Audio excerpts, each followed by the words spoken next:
Welcome, everybody, to another episode of On the Range Podcast with Warhog Tactical and Kelly Defense. I am Mark Kelly, and as always, I am joined by Rick Hogg from Warhog Tactical. How's it going, buddy? Man, Mark, it is going great. Just want to thank the viewers, listeners out there for giving us your most precious commodity, your time to tune in. Hey, guys, if you like what you're hearing, please do us a big favor. Hit that like button, subscribe button, whatever platform you're listening on. Don't forget, leave us a rating, review. I don't care if it's just a thumbs up emoji. Do something to help us bump this algorithm. And oh, by the way, if you like what you're hearing, you want early access, you want in kind of new training videos, you want a Zoom call with me and Mark, go to patreon.com/on the range podcast. Again, kind of early access to everything on there. And just want to thank you guys for tuning in and supporting the show. Yeah, man. Wherever you are, thank you for making this part of your day. And today's episode is brought to you by Killcliff. So go to killcliff.com, use promo code OTR15, save yourself 15% on the entire purchase. Also, while you're there, check out the Cult Club. It's a rewards programs. The more you talk about, the more you earn. They have a bunch of great flavors out there. They have a new one called Octane that is both CBD and caffeine. Unbelievable. Great flavors. They have recovery drinks, energy drinks. They use good, clean ingredients and fuel the American dream with ingredients that do not suck. So today, Rick, we have a fantastic guest. Yeah, I'm super excited to introduce our next guest, man. We've got Stephen Hunter. He is a New York Times best-selling author. He's also Army veteran, a Pulitzer Prize winner. I mean, he's written over 20 books. He's got the Bob Lee Swaggart novel series. Man, when you get your books made into a movie, it's something else. So super excited to have Stephen on the show. Yeah, one of the great storytellers. Let's go ahead and let's bring him on. How are you doing today, Stephen? I'm very well. Thank you guys very much. No, I just want to say, Stephen, thanks for coming on the show. Thank you for your service. I don't know if a lot of people know you are an Army veteran, so appreciate that. And yeah, man, sorry to cut you off, Mark. No, go ahead. Thank you so much. I love being thanked for my service as a veteran because I didn't do anything except sit on my butt for 2 years. So my butt thanks you. Well, were you actually in the old guard up in DC? I was in the old guard. I was first in Alpha Company at Fort McNair, and then I was moved across the river to Headquarters Company, where I joined the PIO, Public Information Office, and that's where the real sitting took place. Now, do you credit the battle of the chair, and I won. Now, do you credit your development of becoming an author and writer at the PIO, creating all those narratives for the upper chain of command? It certainly didn't hurt. You learned it was. I think all young men are helped by being in a large illiberal organization that doesn't give a damn about their feelings. And you just have to be somewhere, someplace, and do your job. And nobody is going to ask you how you feel that day. Yeah. And 2 years of that, it doesn't hurt anyone, and it helps a lot of people. And to be honest with you, I always say I got more out of the Army than the Army got out of me. And I think that's the case. And I think the discipline that the Army squished into me, it paid off in the long term. And sure, some of the men that I worked with and for were jerks. Some of them were stupid. Some of them didn't get it. That's all right. So what? That's humanity. You're not guaranteed a soft path through life. And dealing with that kind of minor adversity is very good experience. And it almost never does any harm. Right. I mean, if your DI takes you into the swamps and drowns you, obviously that's not good. But other than that, it's okay. Yeah. So, Stephen, your newest book, Targeted, comes out the 18th of January. You know, super good read. I'm not going to let any secrets out there. But here's the thing: I found it interesting at the kind of the end. Your acknowledgments there. You made some good points and talking about just kind of apologizing for not really able to do that good research in Idaho. Just kind of out of curiosity for the viewers, listeners out there, how much research goes into these things? And I think a lot of people would be surprised where, yes, it's your imagination kind of coming up with the storyline, but there's a lot of research that goes in behind these books, isn't there? Yes, there actually is. But the truth is, via my method of writing, I'm not aware of it. I'm not one of those guys who does the research first, because if you do the research first, sometimes you never stop researching and you never start writing.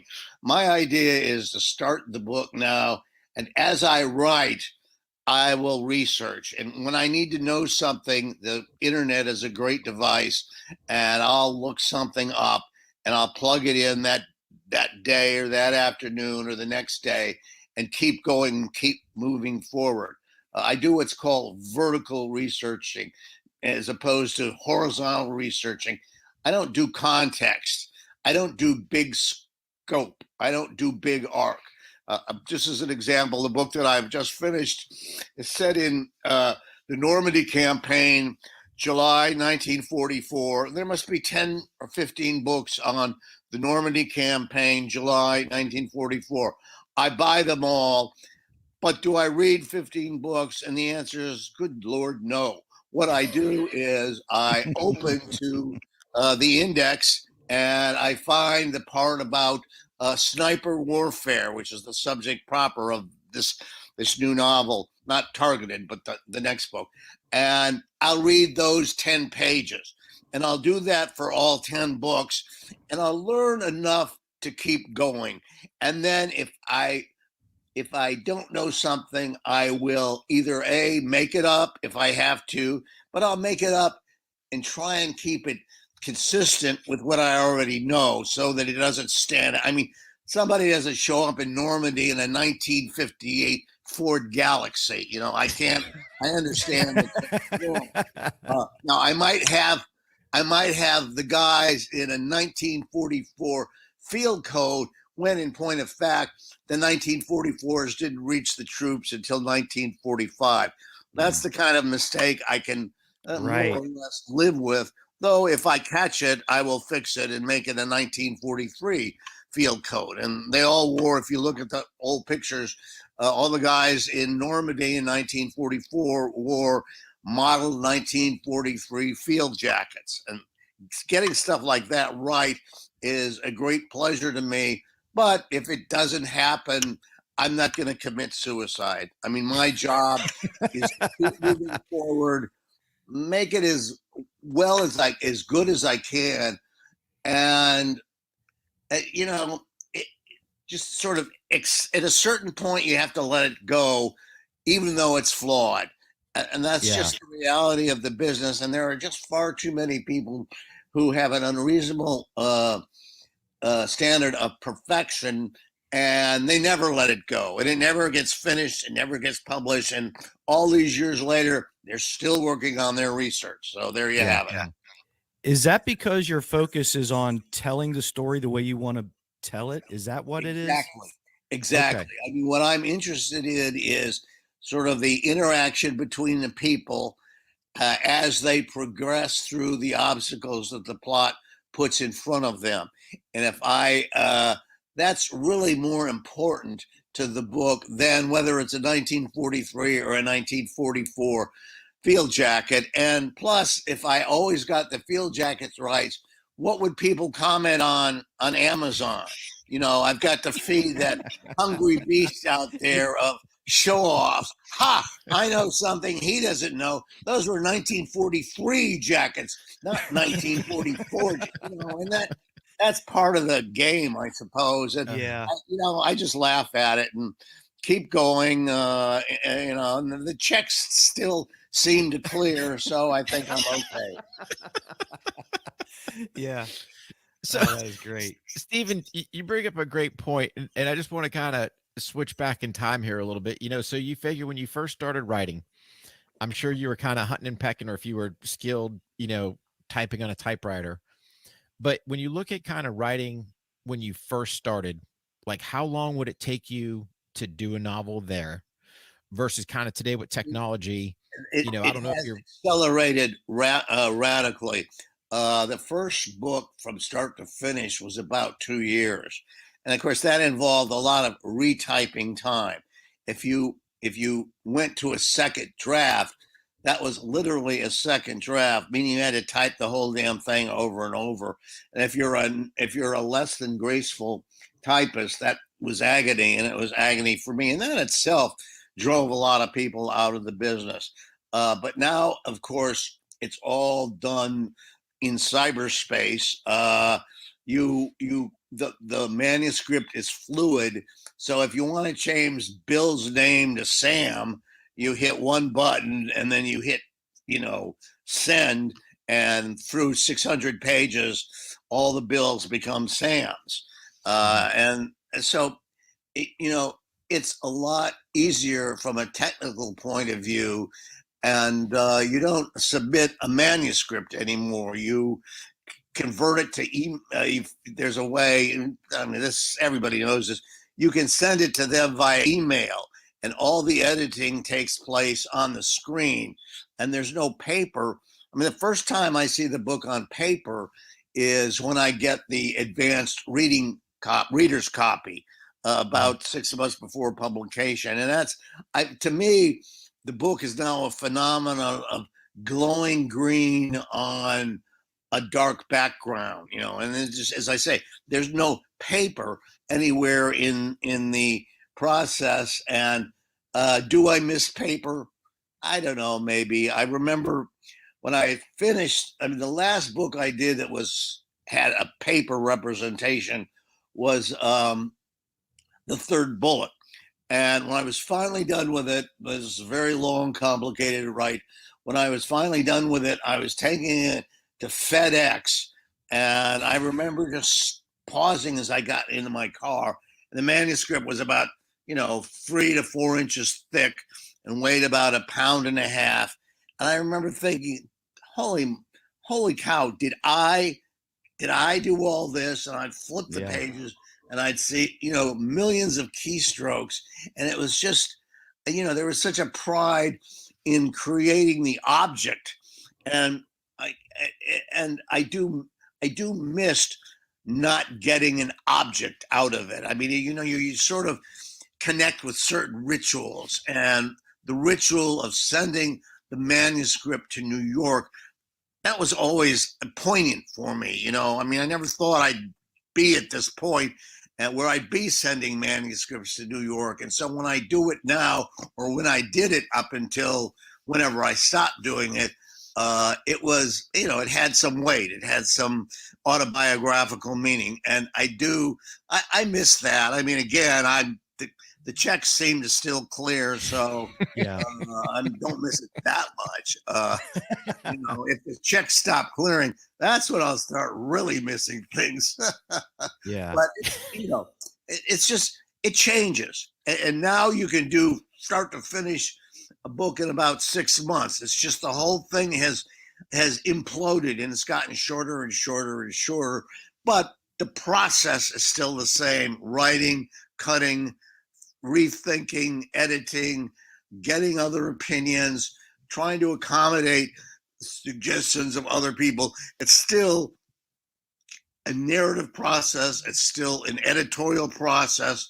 It's still intellectually, it's the same, even if technically you use a send button instead of the U.S. Postal Service. It's you want to play in this game, that's what's got to happen. So shut up about it. Don't play in it. Those are your options.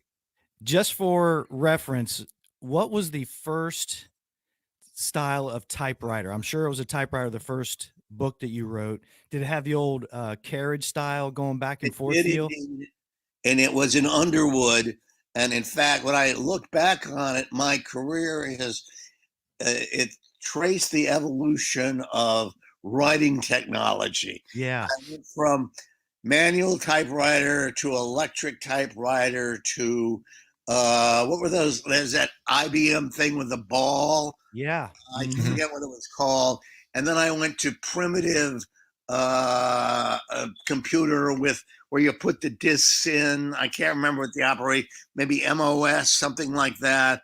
Yeah, the old And word processors that they yeah, came out with. that was Yeah. it. In my, I found out one thing: it is not a good idea to spill jelly on your discs.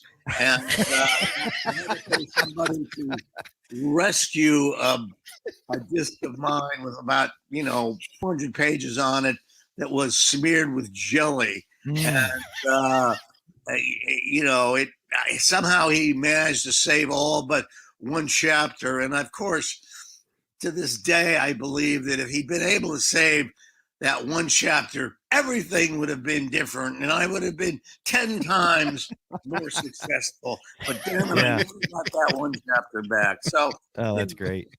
it just, and then now, of course, I'm working on a dedicated writing machine. Probably needs an update. I haven't updated in about 10 years. It's not connected to the internet, and I like it that way. I leave the internet downstairs because if the internet, and for all the good it does a great deal of bad. And one of the worst thing it does is it is the great distractor, and Mhm. you're one button away from virtually any place or anything in the world. And that for someone like me, whose grip on discipline is always tangential, that temptation would have destroyed me if I'd encountered it earlier. Yeah. And Steven, I got to tell you, man, tangential. I mean, your vocabulary, just when I opened up the book, right, and it'd been a while since I'd read one of your books, the first thing that struck me is just your use of vocabulary. And a lot of people that aren't readers, they forget that you can increase your vocabulary so much by reading. I just, man, first thing I was like, boom, right there in your face. I mean, have you always been um I guess big in the vocabulary part, or how is all that piece kind Yeah, of work? it's see. I hear that fairly frequently, and it's not something I'm really conscious of. It's just who I am and the way I operate, and maybe I talk and write too fancy. Maybe that's cost me some readers who don't like fancy and who don't like big words. And I don't know, who can say but it's not a conscious showing off thing. Now, I've written some books in the voice of an Englishman or even a Victorian Englishman, and that in those books, I'm consciously aware of vocabulary and trying to use words, make choices, and sentence structure in such a way that it recalls the 19th century. Mhm. However, when I'm writing, general mainstream fiction, telling general mainstream stories, then I just do what seems best at the time.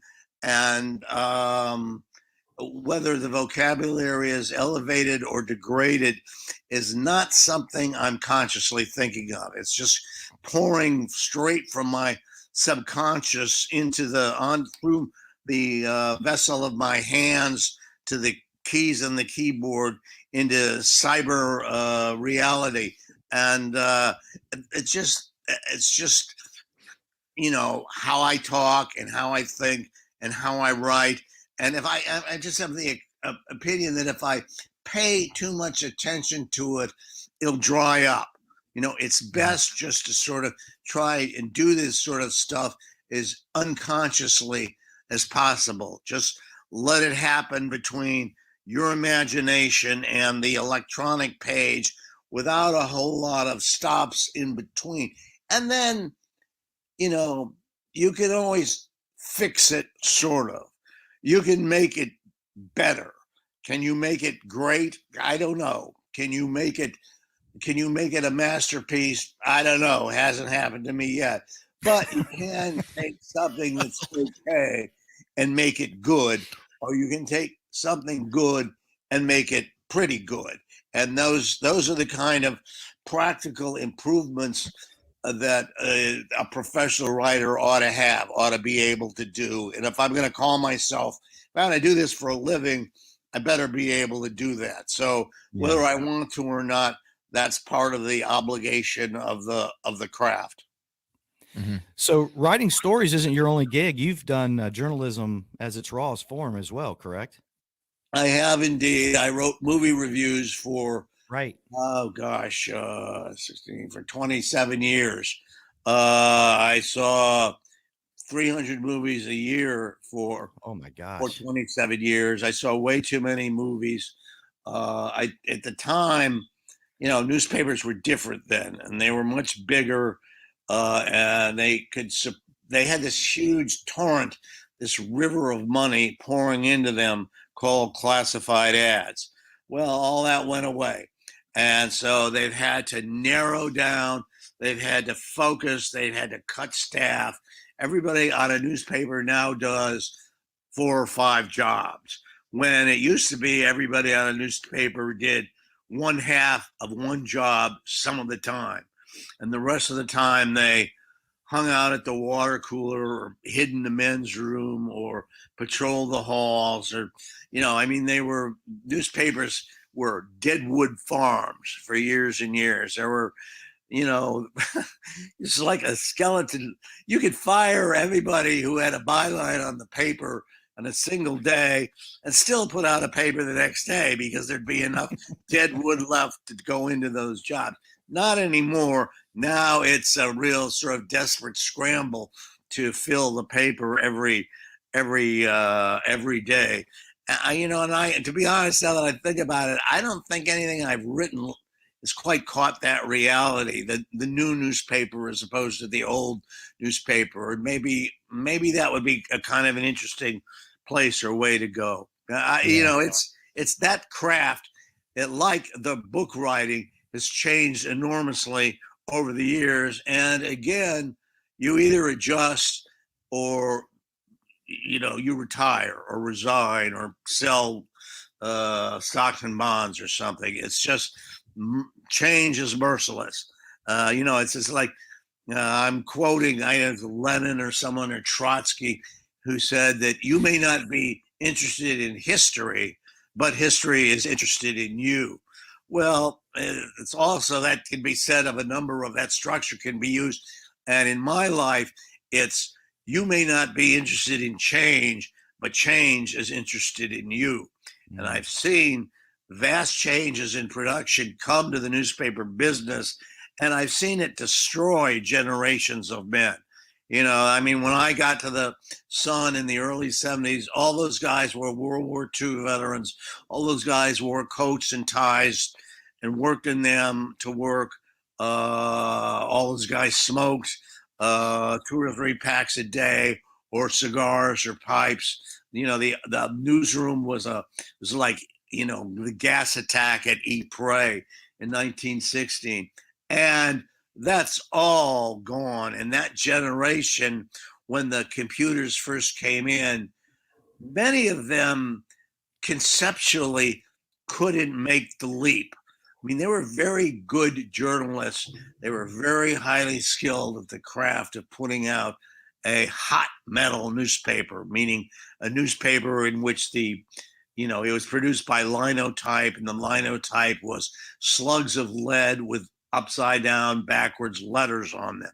And they could do that in their sleep brilliantly, day after day after day. But suddenly this new thing came along, and just a lot of them could not make the shift. It was just too intimidating for them, and they couldn't really wrap their minds around it. And there were some suicides. There were some men who suddenly felt useless, and they finish themselves off rather than confront their uselessness or try to deal with it. And it was sad, but as I say, change is, you may not be interested in it, but it is interested in you. Yeah. And So that's true in all industries. I'm sure it's not unique to Mhm. journalism by any means. And one of the things about being a journalist is what happens to us, to journalists, is always far more important than what happens to the truck driver or the farmer, because we don't see that. We see ourselves. That's our first focus. But it's true of everywhere and everything. Mhm. So, Stephen, what was it like kind of seeing some of your books out there actually put into movies? What was that kind of from your standpoint? And then how much were they adjusted, or how much input did you actually have on the studio to make sure that your story was being told I in had its truest fashion? I had ceremonial input, meaning they pretended to listen to me. I knew there would come a moment when they stopped returning my calls, and I knew it would be a challenge to. yeah. Is Mark Wahlberg no longer my best friend? I knew that day would come. And fortunately, I was old enough so that I didn't take it personally. I thought it was kind of funny. And here's what I have a stock line about the movie business, and it's for a writer. You're not being paid in money. You may get some money, but what you're really being paid in is funny stories to tell your friends. And you get a lot of those because it's a daffy business. It's a strange business. It doesn't really make a lot of sense. A lot of crazy things happen. It's just I don't know why it developed into the way it did. And in fact, one of the guy, a big producer, said to me, he said, this is the strangest way to do business in the world, and yet it works. I mean, that's why we do it in this crazy way. And it's they don't no. So the answer to the question is no. They didn't really listen to me. I tried. They stopped listening to me when I saw the finished product, and they had trouble with the ending. And in fact, it's as recently as when they made the preview, they had a different ending on the movie. And if you see the preview, it's got a scene in the movie. It's got a scene in the preview that doesn't occur in the movie. They had trouble with the original ending that didn't test well. So very late in the process, they shot another ending. That's the ending where Bob Lee goes to the house in wood and murders everybody. Well, that's not very Bob Lee. He wouldn't do that. But they didn't care at that point. They just had to have a movie. They just had to have an ending on this movie that tested well. So they stuck that on, and I tried to get them to change it. I put together a memo. I told them what they could do in its stead, and how they could cut it and shift it, and nothing.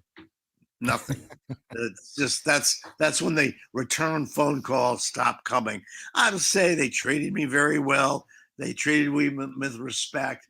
At one point, Mark Wahlberg said to me, "Mr. Hunter, gee, I hope we get to make all your books into movies." And I said to him, "Me too, me too. I really hope that too." But it wasn't to be. And again, that's, you have to play it as it lays, and that's the way it Yeah. lays. And no sense getting upset about it. The best thing to do is just to keep moving ahead. And at the end of the day, maybe you can look back on a career and take some pleasure in that. Yeah. Yeah. Well, So, go ahead, Rick. no, you go, Mark. The movie business. Now, getting into that, is it something that you were looking to do, or did you find that any more satisfying that your story was being told to a different media like film rather Uh, than people having to read the book? Did you feel anything a little bit More satisfying than winning some kind of award or bestseller? No, not really. I knew, every writer wants a movie made because you reach a wider audience and it sends people back to the original book to some degree. It makes you, I was famous for 3 months. I had 3 months of fame, and that was kind of fun. I get to walk on the red carpet with my wife Nice. uh, and daughter, but I knew it would be a rough process. I knew that at a certain point they would panic and do what they thought was best, regardless of what I said. In other words, I knew that my shelf life time was very limited out there. And I was okay with that. I was old enough so that I didn't have to take it personally. I didn't have to get depressed about it. I did not see the movie as the ultimate end. I didn't write the books to get movies made. I wrote the books because I seem to have a gift for it, and I don't feel complete unless I'm using that gift, however great or small it might be, to its fullest extent.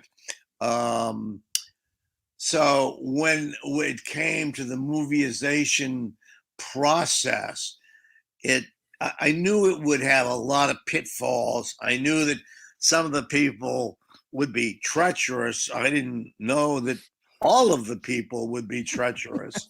And when I sort of finally got quit of it, I felt not disappointment, but relief. And I said, I don't really belong in that world. I'm much better off in a room with a keyboard than in a room with 10 strange people giving me contradictory advice. And, I'm better off in a room where if I say it rains, I have to type what 8 letters, ITRAINS. It rains. Whereas if I write "it rains" in a movie script, that's an expenditure of $750,000. Where does that fit into the budget?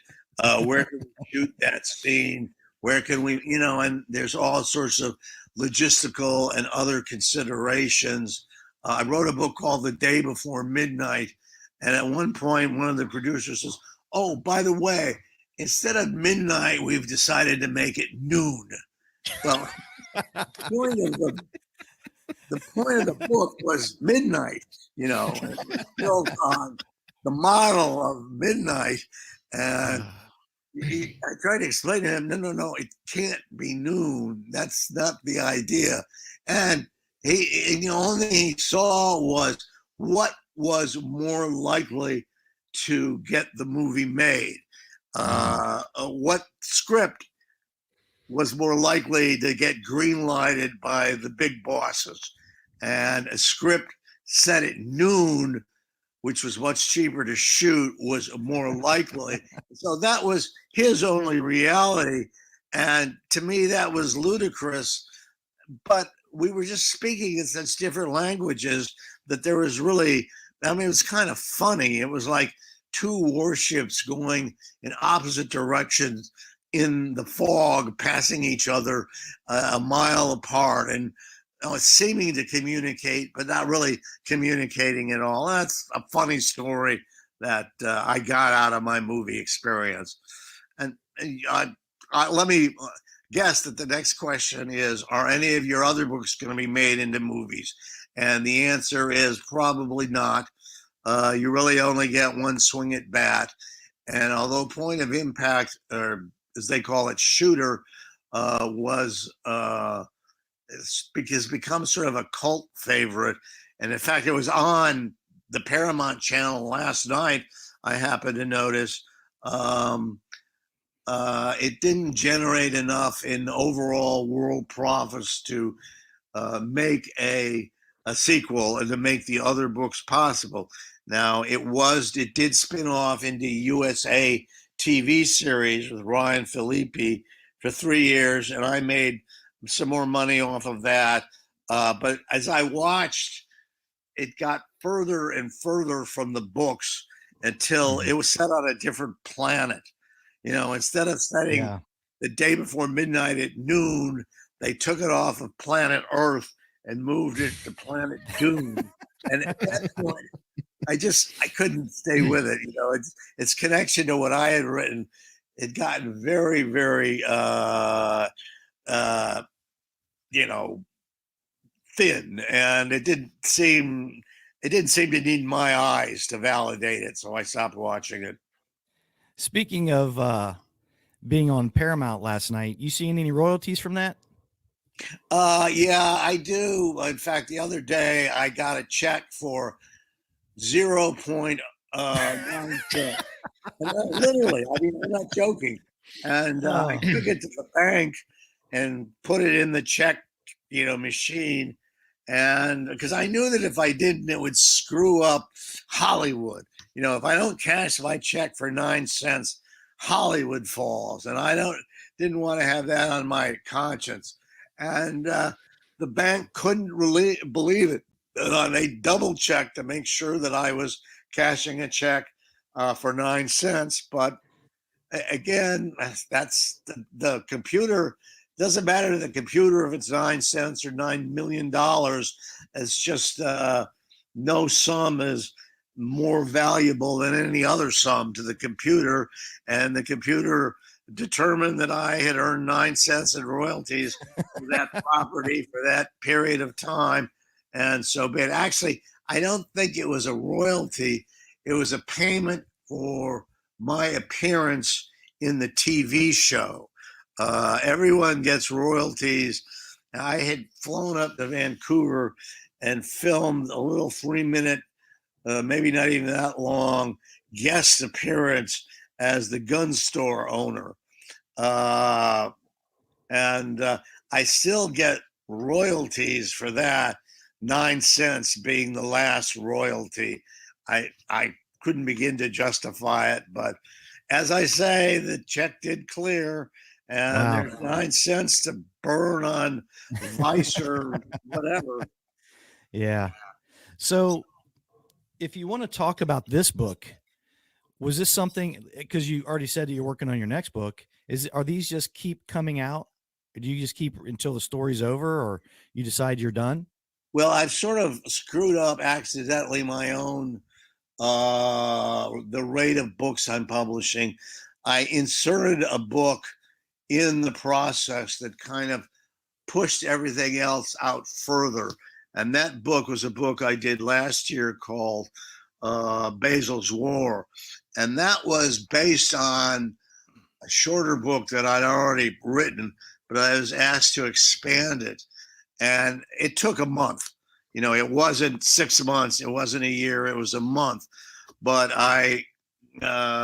it was important to me. I liked the book, I liked the character, I liked the period, I liked the language. I thought it had some kind of potential. So I went to all sorts of trouble, and it cost me some money, I might add, to get that book published. And that pushed everything behind it back further. So now I'm ahead of the game. And this book, Targeted, was originally supposed to come out last fall. And because of that insertion of Basil's War, it has been pushed back, about 5 months? And I'm not sure that did me any good. I'm not sure how that's going to play out, if that's for good or for bad from a market point of view. And then when I was done with Targeted, I had, as I say, this World War II novel that I really was anxious to write. And I went right ahead and wrote it. And because it was so much fun, I worked really hard on it, and I got it done rather quickly. So it'll be published not this year, but sometime next year. And so the book I'm working on now will actually be my 2024 book. So, Wow. it's just the time between writing and publishing has gotten, even with the technology involved, it's gotten longer, not shorter. And then, as I say, that's that. Deal with it or get out. Don't cry about it. And we're just, we just hit the keyboards and try and turn out stories that people will like, and that's the only thing I can do. I mean, I don't know how to do anything else. I can't make them publish it. It's their publishing house, not mine, and they make those decisions. They might pretend to listen to me, but they really don't. So there you go. Yeah. Where can everybody find the book? I know that it's coming out on Amazon. It actually makes its physical appearance in the bookstores on January 18th. That's number one. Number two, on all the big book selling mail organizations like Amazon and B&N and some of the others will send it out the day before, so that it should arrive on the 18th. So the world now has no targeted books in it. It will have on Tuesday of next week, as I now speak, it will have many issues of targeted next Tuesday. That's where the physical book becomes available. Awesome. I think this one is a lot of fun. People seem to, what I keep hearing over and over again is, I couldn't put it down. They never tell you when they could put it down. Boy, could I ever put that one down? But they do seem to say, I mean, it's written to be very fast moving. It's written to be very engaging. It's, really written to be read in one sitting. And as I say, I hope people like it. It is, among other things, I think it's kind of funny. And I think people will enjoy this sort of mixture of humor and horror. That's sort of the modern world we live in. And it was that rhythm that I was kind of interested in taking. I will say that Bob is old. Bob doesn't have much, he doesn't kick down any doors or climb any stairways. He has to get his breath now and then, but he's still pretty smart, and he can still figure stuff out. So, Stephen, yeah, exactly. And he hurts every place. His legs hurt, his hips hurt, his arms hurt, his hands hurt, but he keeps on trucking. Because that's his idea of doing what he was supposed to do. Yeah. Basically, the setup is he is indicted. No, he's not indicted. He's called before a congressional committee, and a lot of people who have never been in action set about to judge him for what he did in action, and they think they know what he should have done as opposed to what he did do. And that's always offended me. That happens in America all the time. I mean, most recently, this police officer in, I guess, Wisconsin, let's see, what was her name? I can't remember, Melissa Potts. She grabbed the taser. She grabbed the Glock instead of the taser, and she was found guilty. Well, she was in the middle of a fight. And you really can't judge her unless you've been in a desperate fight. And your mind works differently in a desperate fight than it does sitting behind a desk or in front of a camera. And she ought to be judged by people who've been in desperate fights because they know what's possible. But instead, she's judged by people who know nothing. And that has always struck me as wrong. And that is, that's the gist of this book. The people who judge him suddenly need him. He goes from being an outcast to their best friend in the world because he's the only one who can save their bacon from the fire. And it was great fun writing that. It was great fun watching the worm turn and watch the masters of the universe suddenly become pawns of the universe and turn to the good man with the gun to save their bacon. Well, I'm mixing metaphors.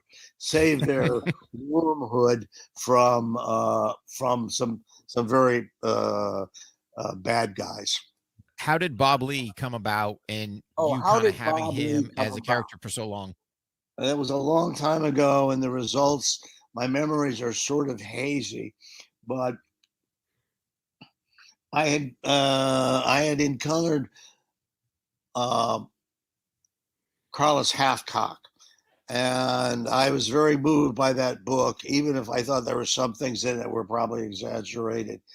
And I wanted to do a story about a sniper, and I wanted it to be based on Carlos Hathcock.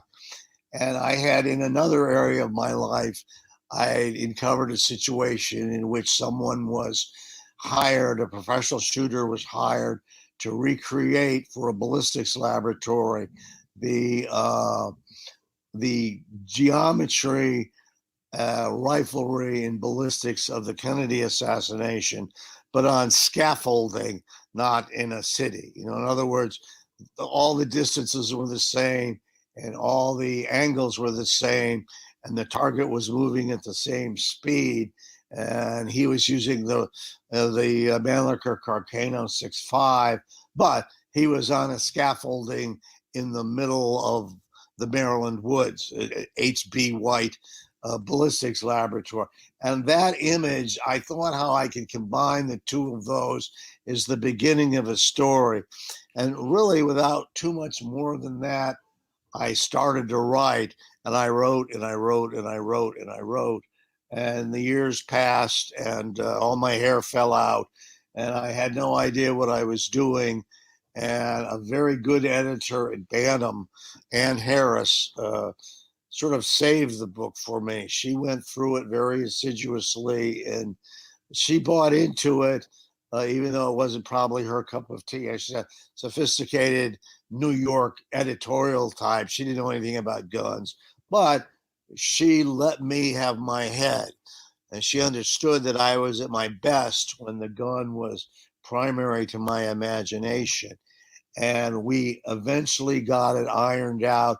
There was a time when I stopped working on it and I worked on, this was another Hollywood misadventure. I worked on a screenplay and story conferences for a version of my book that was never made called The Day Before Midnight. That was where someone said, "Oh, make it the day before noon." And Yeah. anyway, I had to come back to it, and I'm not sure if that didn't help it. You know, getting away from it sometimes and forgetting it, and then coming back to it fresh probably helps a narrative more than it hurts it. And that book, you know, at one point I had to cut 200 pages. Whenever I didn't know what to do, I wrote either a meeting or a gunfight, whether it needed it or not. So in the end, I had 800 pages of meetings and gunfights and no story. Yeah. And so at one point, I realized I was at page 450 and there hadn't been a crime yet. You know, it helps if there's a crime somewhere in these books. And I just kept hammering, beating my head against it over the years. And I, at a point specifically revolving around Bob, in order to make him real, it's not that he was based on Carlos, but I had to break him away from Carlos and make him my character. And that's why I invented the backstory. That's why I invented the Swagger family. That's why I invented his father, Earl.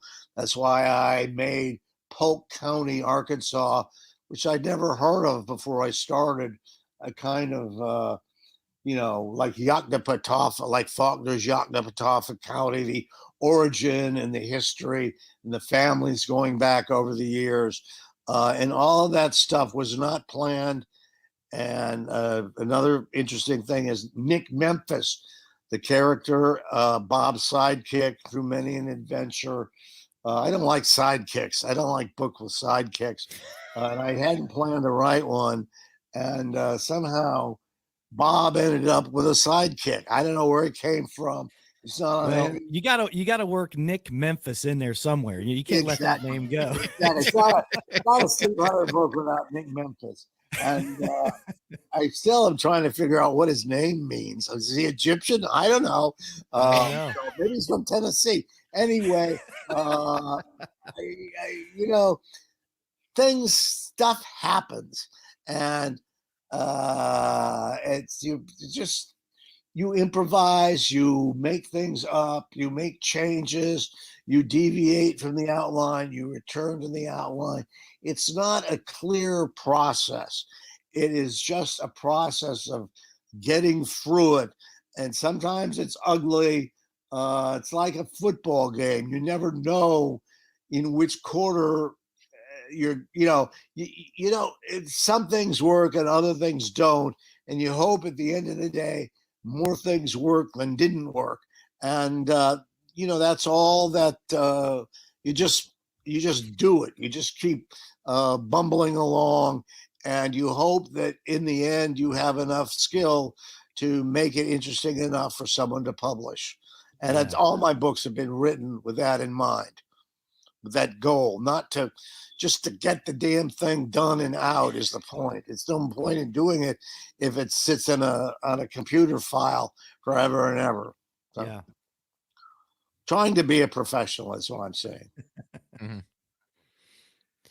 Man, that's awesome. I mean, and here's the beauty, Stephen, is you don't have to worry about having any jelly, hopefully smeared on the disc so that you have all your content No. there. I have learned, however, to keep jelly out of the computer room. It's just on sound principle. Well, we really appreciate you being here. I'm sure your promotion tour and all that stuff's getting ramped up, and it's just been a pleasure letting us pick your brain. And you just do a magnificent job of telling stories. And the nice thing, it's like golf. You can do it the rest of your life. You know what I mean? You don't have to quit, and we hope that you don't. So we really Well, I appreciate you hope I being here. don't either, because it keeps my brain more or less organized. And I want to thank you guys. Great questions. I hope I didn't talk too long. I hope you enjoyed it and your listeners enjoyed it. And, I believe me, I appreciate the assist it'll give me in getting the thing before the public. Oh, yeah. Yeah. And thank you for your service again. Really appreciate it, Stephen. So just don't hang up yet. We're going to go ahead and wrap this up, and we'll sidebar, but appreciate you having you on the show.